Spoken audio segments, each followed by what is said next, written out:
Estás escuchando Energía Natural, el camino de lo siempre posible.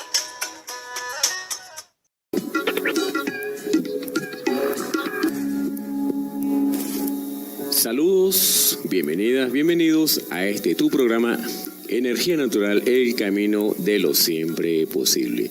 Esta es una producción del Instituto Radiofónico Radio Fe y Alegría, IRFA Mérida, y quienes les damos a esta hora la cordial bienvenida, Simitrio Rondón Deseo y Anaís Torres Delgados. Les presentaremos una hora de información, comentarios y buena música, y gracias por supuesto por acompañarnos. La flebitis superficial es la flebitis que está en una vena a nivel de piel, como les estoy diciendo, a nivel superficial. La tromboflebitis venosa profunda se refiere a un coágulo de sangre que causa flebitis en las venas profundas. Bueno, y hablando de la tromboflebitis, que también es causante de muchas situaciones adversas en la persona, como lo es una ACV, como lo es un infarto, por el desprendimiento de un trombo y el recorrer el sistema circulatorio y alojarse en los órganos principales de nuestro cuerpo, causando la misma. Bueno, de hecho, la tromboflebitis venosa profunda también se le denomina trombosis, ¿no? Precisamente por el trombo, trombosis venosa profunda.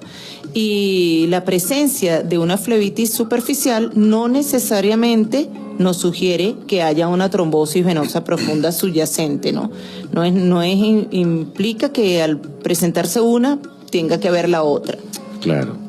La flebitis o trombosis superficial en las extremidades superiores e inferiores generalmente es una enfermedad que puede considerarse benigna y tiene un pronóstico favorable. Un coágulo de sangre, llamado trombo también, en la vena safena puede ser una excepción.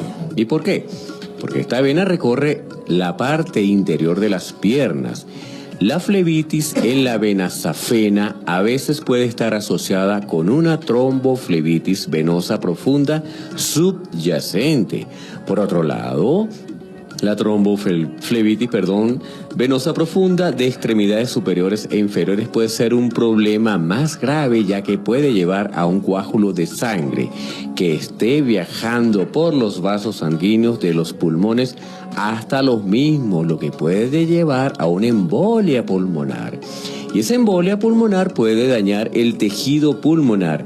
Es grave y en ocasiones bastante mortal. Sí, es lo que tú estabas refiriendo, ¿no? Hace rato. Sí. Uno de los problemas de la tromboflebitis es casualmente la presencia del trombo. O sea, sí, justamente el hecho de que pueda desprenderse y que pueda viajar hasta un órgano que pueda generar un daño que incluso pueda llegar a considerarse mortal, pues. La flebitis, en el caso de la flebitis, si es leve, puede causar o no síntomas. En algunos casos hay síntomas, en otros no. El dolor, la sensibilidad, el eritema, es decir, el enrojecimiento, y el abultamiento de la vena son los síntomas más comunes en el caso de la flebitis. Bueno, la flebitis tiene muchas causas. Oído tambor, amigas, amigos. Algunas de las causas más comunes, y en este caso, por supuesto, como siempre, previo, dedicado a todas esas bellas damas que siempre están en sintonía de Energía Natural. En el caso de específico de este programa exclusivo, para esa situación que a ustedes, las bellas damas, les incomoda mucho, esas arañitas y y las varices. Abultamiento de esas varices en sus piernas. Entonces la flebitis tiene pues muchas causas, como lo estamos diciendo. Algunas de las causas más comunes de la misma son el trauma local, la inactividad prolongada, varices, cánceres subyacentes, entre otras, las cuales son factores de alto riesgo. Por ejemplo, así de simple, un traumatismo, una lesión en el brazo o la pierna puede causar una lesión de la vena subyacente que resulta en inflamación o flebitis. ¿Qué complicaciones se pueden presentar en estos casos, Anaís? Sí, bueno, pero eso vamos a dejarlo después de el primer corte institucional de la estación acá en 105.9 FM Radio Fe y Alegría. Radio Fe y Alegría, Red Nacional. Estamos de vuelta con Energía Natural, el camino de lo siempre posible. Y bien, amigas y amigos, gracias Hugo, exacto. Acá continuando en Energía Natural, el camino de lo siempre posible, hoy estamos tocando el tema del sistema circulatorio nuestro. Y antes de continuar, pues por supuesto, muchísimas gracias a toda esa gente bella que a través de las redes están conectados con nosotros y por supuesto nosotros con ustedes. Hacemos un conjunto, hacemos un feedback cada lunes y cae en el resto de la semana, por supuesto, a través de las redes.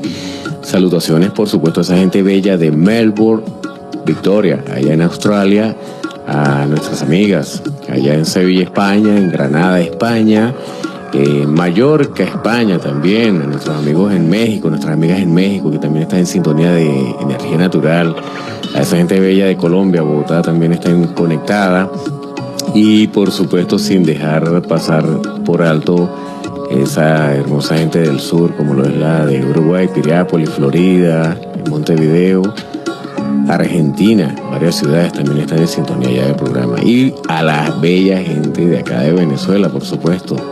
No podemos dejarla pasar por alto a nuestros coterráneos. Claro. Y por cierto, feliz inicio del mes de octubre, ¿no? Sí, señor. Bueno, estábamos hablando al respecto de la flebitis y antes de ir al corte, hablábamos de las posibles complicaciones que se pueden presentar. Las complicaciones de la flebitis pueden incluir infección local, pueden incluir formación de coágulos, que en este caso ya pasaría a considerarse una tromboflebitis, y la progresión, como les estoy diciendo, de la trombosis venosa profunda e incluso llegar a la posibilidad de una embolia pulmonar. El diagnóstico de la flebitis superficial puede ser hecho basándose en el examen físico que realiza el médico. Bueno, ese tratamiento de la flebitis puede depender de la ubicación, la extensión, los síntomas y condiciones médicas subyacentes. En todo caso, lo que resulta más importante es la prevención, amiga, amigo. ¿Y cuáles serían esas medidas, Anaís? Sí, bueno, vamos a hablar de las medidas de prevención generales de los problemas del aparato circulatorio, pero obviamente tomar medidas simples para prevenir la flebitis, que a veces no se puede evitar dependiendo de la persona, dependiendo de su constitución, de los cuidados o la falta de cuidados que tenga con su salud, de su estilo de vida, de la memoria celular, que también lo hemos hablado, ¿no? En programas anteriores, claro. Y por supuesto de los hábitos de vida que tenga esa persona. Es obvio que hay medidas, sí hay medidas. Por decir una, en el caso como tú decías, Simitrio, de las damas, claro. La ropa muy ajustada, los pantalones muy ajustados son uno de los problemas que generan causantes. Tipo de problemas. El uso de tacones muy altos, prolongados, por semanas, por días. Ahí es increíble, pero hay casos de féminas, de damas, que no han llegado todavía a los 27 años y ya están presentando cuadros de varices bastante exacerbadas en sus piernas, a nivel de sus batatas, por decirlo así. Y les preocupa, y han llegado incluso, llegan a buscar ayuda médica, pero una de las principales razones, cuando ha pasado esa situación, se les dice que precisamente por la falta de ejercicio, por el utilizar ropa muy ajustada y el uso de tacones excesivos por muchas horas prolongadas. Que ahora la moda son tacones excesivamente altos. Y hay algunas... Si antes eran 15 centímetros, ahorita creo que pasaron, ¿no? Y aparte de eso tiene una plataforma como de unos 8 centímetros más todavía. Yo no puedo ponérmelo porque vale. dejo botada a todo el mundo. Eso yo creo. Ay, caramba, Hugo. Estamos en octubre, vale, ya.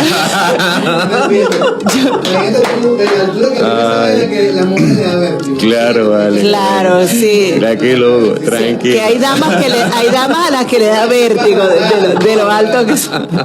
Sí. Ay. No, bueno, pero un poco de vértigo.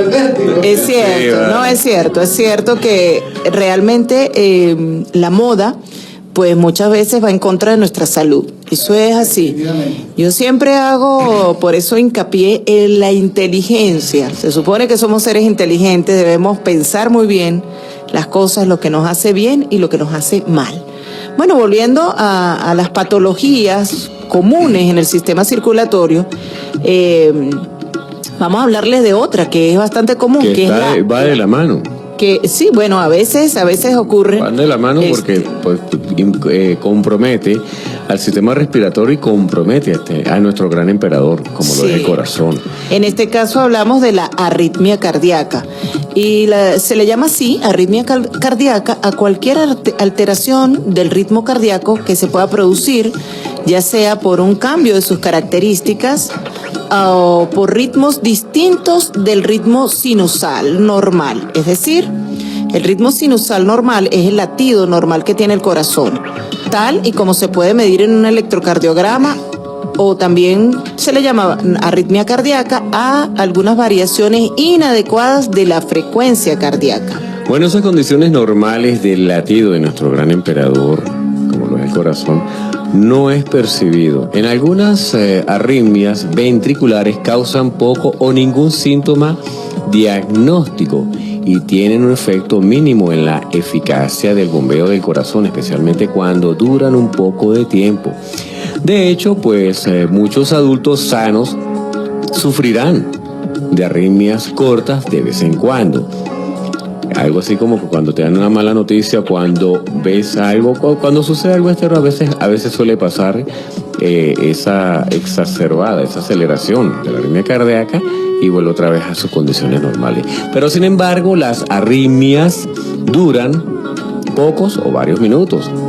A veces duran horas y pueden tener consecuencias muy serias, como reducir la cantidad de sangre que el corazón bombea al resto del cuerpo.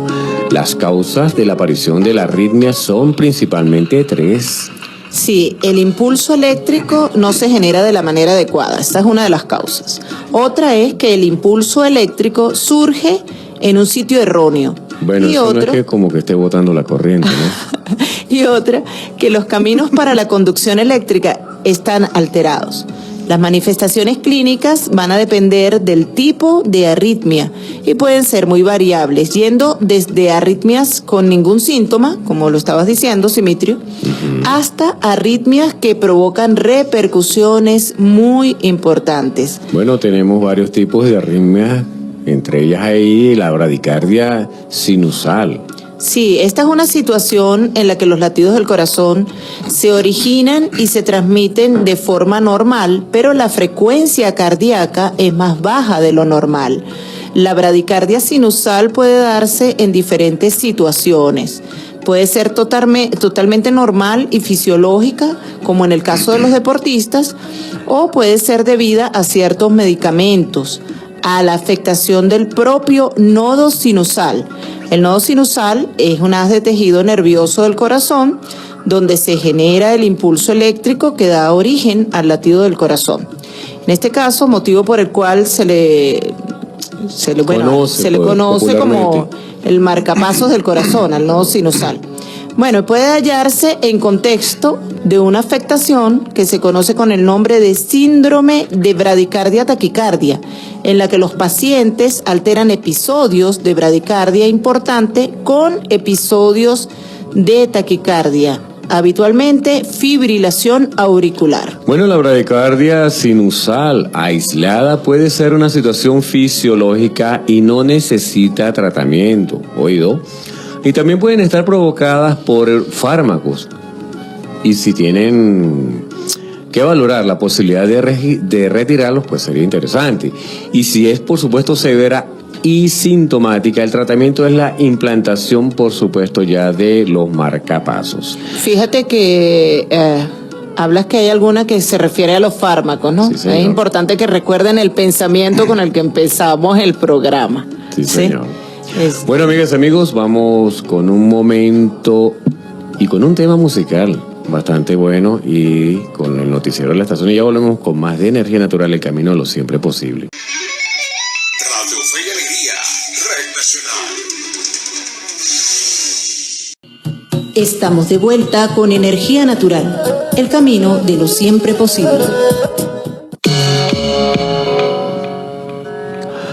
Y bien, amigas y amigos, continuando acá en Energía Natural, el camino a lo siempre posible, vamos a continuar con este interesante tema sobre el sistema circulatorio, perdón. Y estamos hablando y vamos a comenzar a tocar el tema de la fibrilación ventricular. Bueno, en esta arritmia la actividad eléctrica del corazón está totalmente desorganizada, de forma que no hay ningún latido efectivo. Esta situación lleva sistemáticamente a un paro cardíaco oído grave que, si no se consigue parar con las maniobras de reanimación cardíaca, es irreversible, provocando, por supuesto, la muerte. Y este tipo de arritmia presenta en su mayor parte en pacientes que tienen alguna enfermedad cardíaca y especialmente también en quienes tienen afectación de las arterias coronarias, pudiendo ser la arritmia su primera manifestación.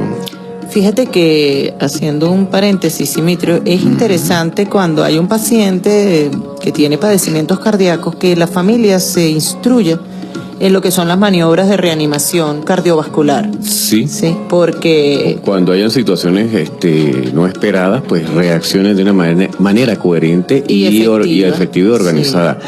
No entrar en pánico, no caer en desesperación, porque eso no va a contribuir a que el paciente se mejore. Sí, hay que saber o salga de esa crisis, claro. Cómo se puede ayudar. Bueno, excepcionalmente la fibrilación ventricular también puede presentarse en pacientes que únicamente tienen un trastorno de las propiedades eléctricas del corazón. Suelen ser pacientes jóvenes y en la mayoría de ellos se ha encontrado un componente genético, por lo que no es poco frecuente que en estos pacientes haya antecedentes familiares de muerte súbita inexplicada, ¿sí? Bueno, también hay episodios agudos de fibrilación ventricular y esta es una situación de emergencia vital en la que se debe iniciarse de forma inmediata las maniobras de reanimación cardiopulmonar, incluyendo masaje cardíaco, ventilación, desfibrilación cardíaca urgente. Ese tratamiento, el tratamiento crónico de la fibrilación ventricular, en algunos pacientes el episodio de fibrilación ventricular se presenta en el momento del infarto de miocardio. Y en estos casos únicamente se debe tratar el infarto de miocardio, oído. En el resto de las situaciones, dado que la posibilidad de recidivida y por tanto de muerte súbita es muy elevado, se puede indicar un desfibrilador automático o lo que se puede decir un implante, que si bien no evitará que se presenten nuevas crisis de fibrilación ventricular, permitirá que sean tratadas de forma inmediata y automática, evitando que el paciente perezca. Sí, aproximadamente el 50% de los pacientes con crisis de fibrilación ventricular aguda pasan espontáneamente a un ritmo normal en pocas horas, por lo que puede ser prudente dar un tiempo de espera antes de iniciar algún tratamiento. Cuando esto no ocurre, puede administrarse fármacos antiarrítmicos. Hay diversos fármacos que pueden ser útiles. Es importante destacar, sin embargo, que no existe ningún fármaco que sea efectivo en todos los pacientes y que en estos pacientes los fármacos pueden tener efectos secundarios o contraindicaciones severas que pueden limitar su uso. Si a pesar de la administración de fármacos la crisis no cede, puede realizarse una cardioversión eléctrica. Este procedimiento se puede hacer con un dispositivo que libera una descarga. El dispositivo se puede colocar por dentro, es decir, interno, o la descarga se puede mandar desde afuera del cuerpo. En estos casos debe hacerse con sedación o anestesia superficial, incluso la implantación de un marcapasos. Bueno, otro tipo de arritmia es la muy conocida como la taquicardia. Se denomina también paroxística y supraventricular. Tiene esas dos denominaciones. Y se trata de episodios de taquicardias que pueden iniciarse de forma brusca, habitualmente sin ningún desencadenante específico, aunque en algunas veces puede iniciarse con el ejercicio o el agacharse repentinamente. Estos episodios pueden tener una duración variable que puede ir desde minutos hasta varias horas. Habitualmente suelen parar de forma espontánea y o bruscamente, aunque en ocasiones se precisa asistencia médica para parar la misma, ya que mediante algún tipo de maniobra o medicamento o fármaco se logre.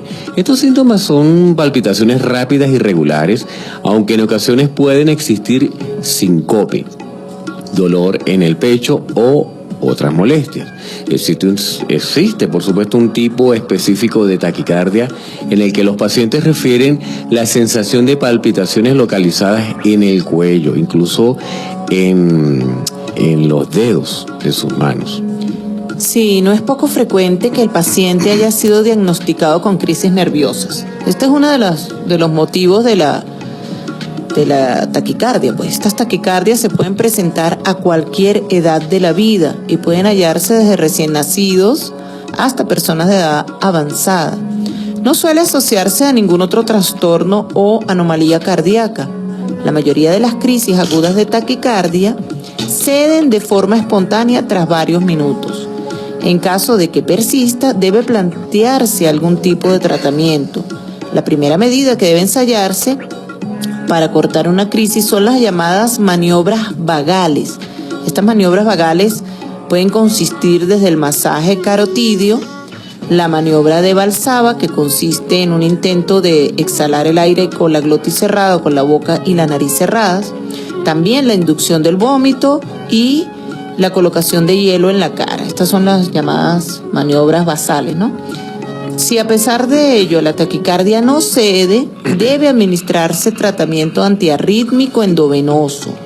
También se usan fármacos antiarrítmicos que deben administrarse, por supuesto, de forma continuada y solo son efectivos en un 50% de los casos y pueden tener efectos secundarios. Bueno, es imprescindible realizar la historia clínica del paciente si se encuentra en cualquiera de estos centros hospitalarios para poder orientar al especialista sobre las pruebas que necesita realizarle al mismo.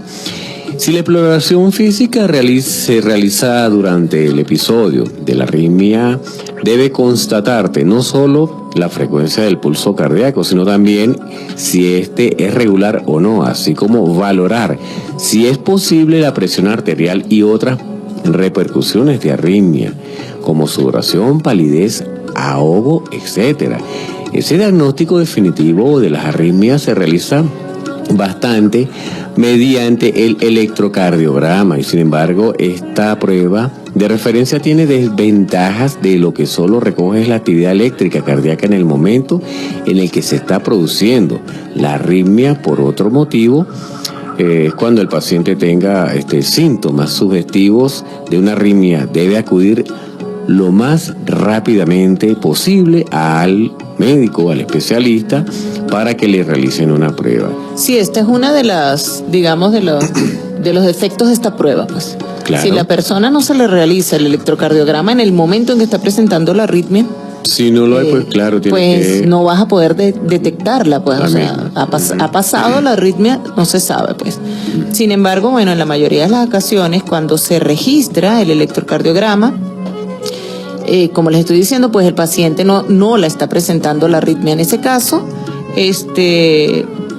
si el paciente presenta su ritmo sinusal normal y no permite el diagnóstico definitivo, pues se recomienda que se realice para poder obtener datos que orienten el posible diagnóstico. Hay otro tipo de exámenes que se pueden realizar. El estudio electrofisiológico, que es una técnica que permite reproducir en muchos casos las arritmias que presenta el paciente, así como determinar las características de la conducción del corazón.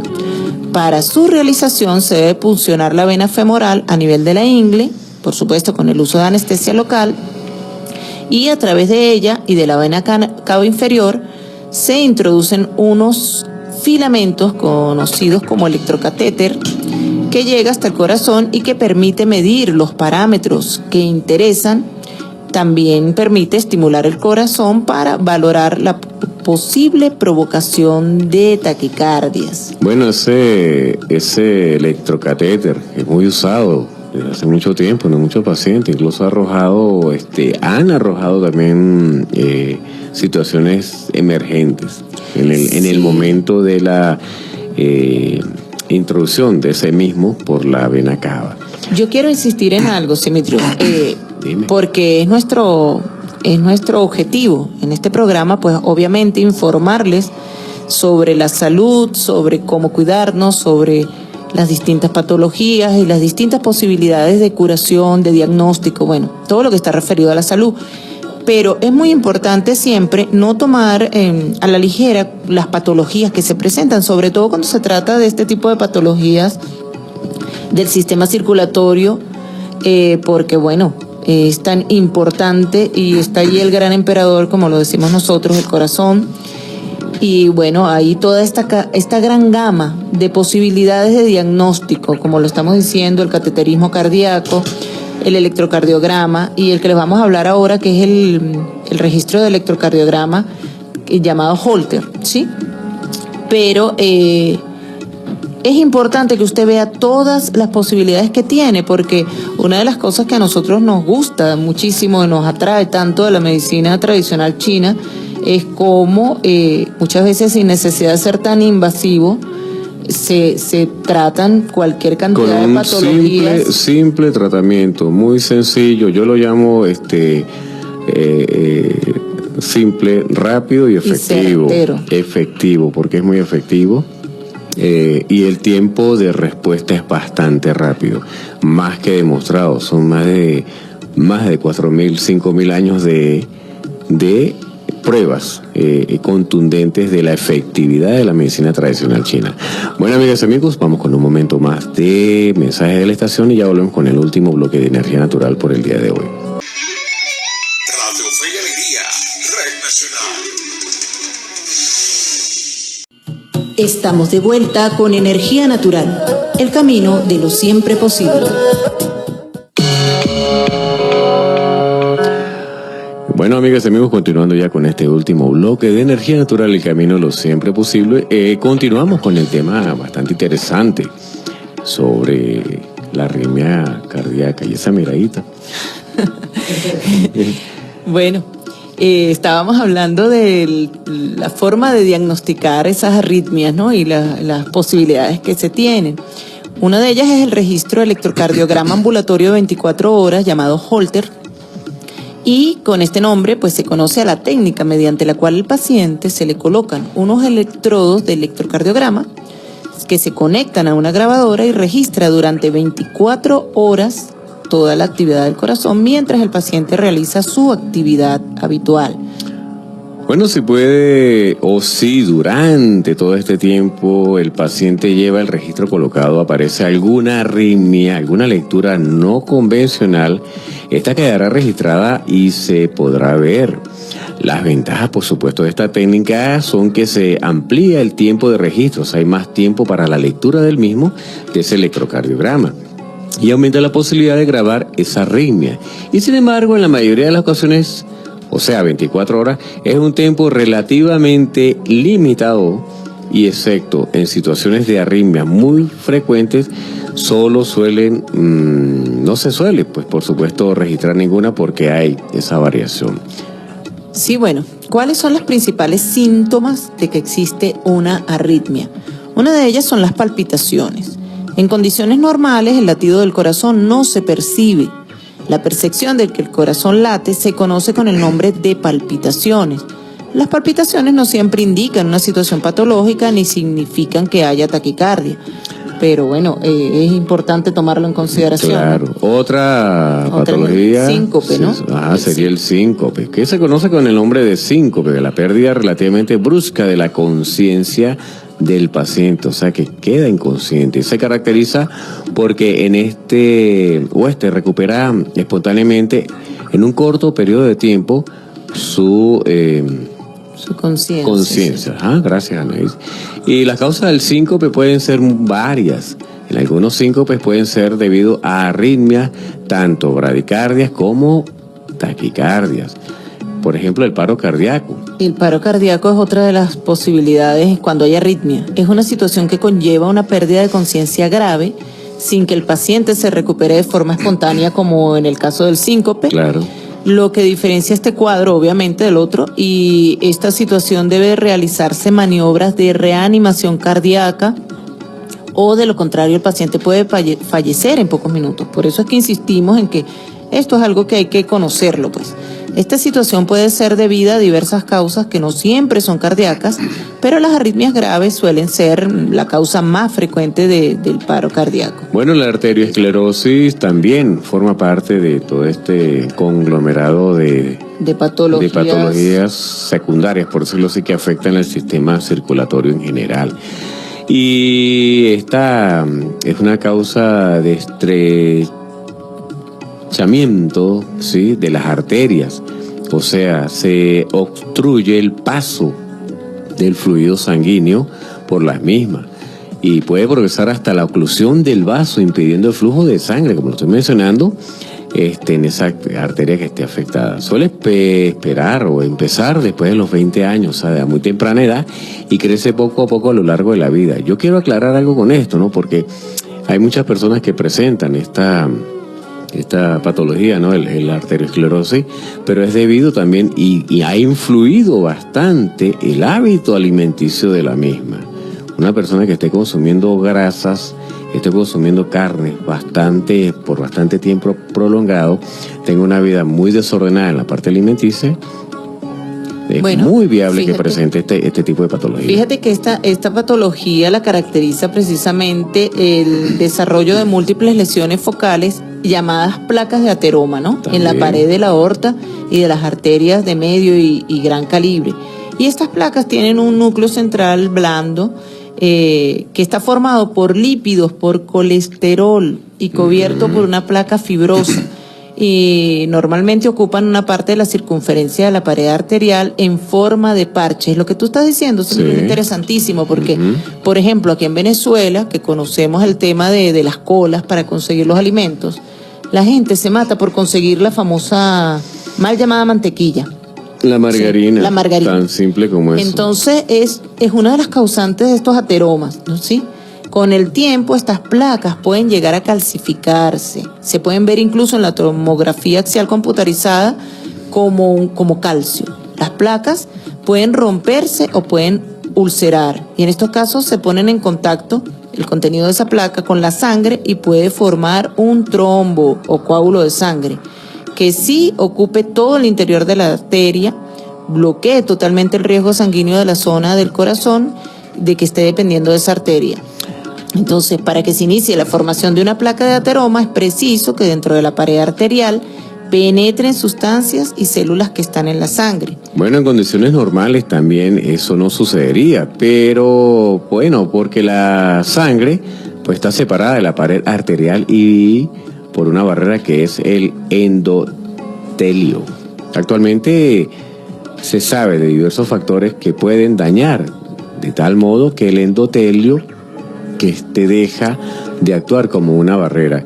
Y estos factores son conocidos como factores de riesgo de arteriosclerosis. Esos principales factores de riesgo son modificables, pues son 4 en ese caso, ¿no? La hipertensión arterial, como estamos hablando. Y otro es la hipercolesterolemia, es decir, el colesterol por encima de 200 miligramos. Eso, señoras y señores, está muy relacionado a la ingesta de grasas.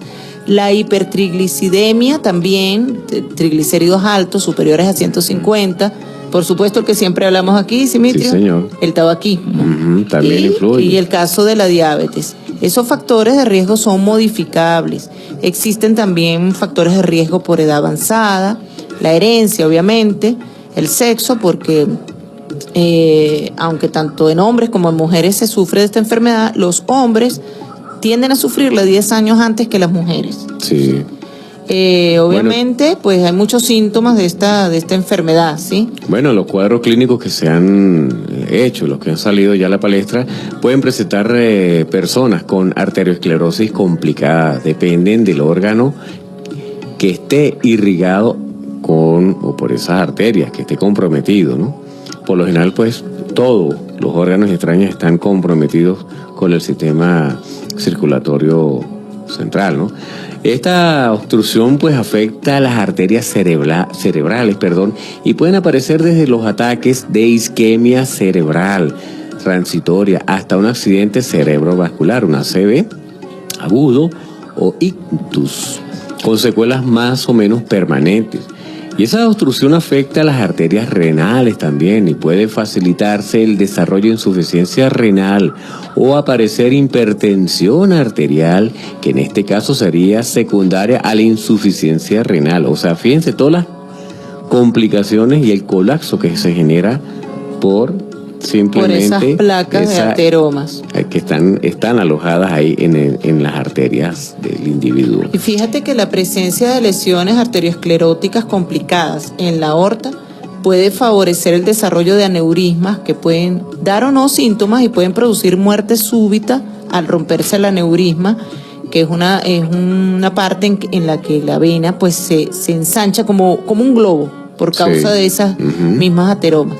La presencia de lesiones por arteriosclerosis en las venas coronarias lleva riesgo al corazón, da lugar posiblemente a angina de pecho, infarto agudo de miocardio o insuficiencia cardíaca. La mejor manera de combatir la arteriosclerosis radica en la prevención, lo hemos estado insistiendo. Siempre estamos hablando de eso. Bueno, y el sistema circulatorio puede verse afectado por los malos hábitos de vida, como ya lo dijimos, tanto en la alimentación como en la actividad física, ya que ambos repercuten muy importantemente, en este caso, en el organismo nuestro, y esa energía que tiene para transportar la sangre no se vea comprometida. Y en algunas de las recomendaciones que se pueden también considerar en estos casos más comunes, con todo lo relacionado con el cuidado del sistema circulatorio, y por supuesto en el caso de las patologías de las que aquí hablamos, por supuesto, como ellas, entre otras, se están nombrando. Sí, seguir una alimentación sana. Insistimos en esto. Procure consumir más vegetales, aceite de oliva, no grasas saturadas, ni frituras, ni embutidos. Aumentar el consumo de fibra soluble, que se encuentra especialmente en vegetales, legumbres, cereales integrales. Procurar no aumentar excesivamente de peso, no fumar, evitar el nerviosismo excesivo, realizar ejercicio físico, por supuesto no consumir alcohol, ni drogas o estimulantes, y mantener la hidratación y todas estas recomendaciones que siempre les damos para su salud.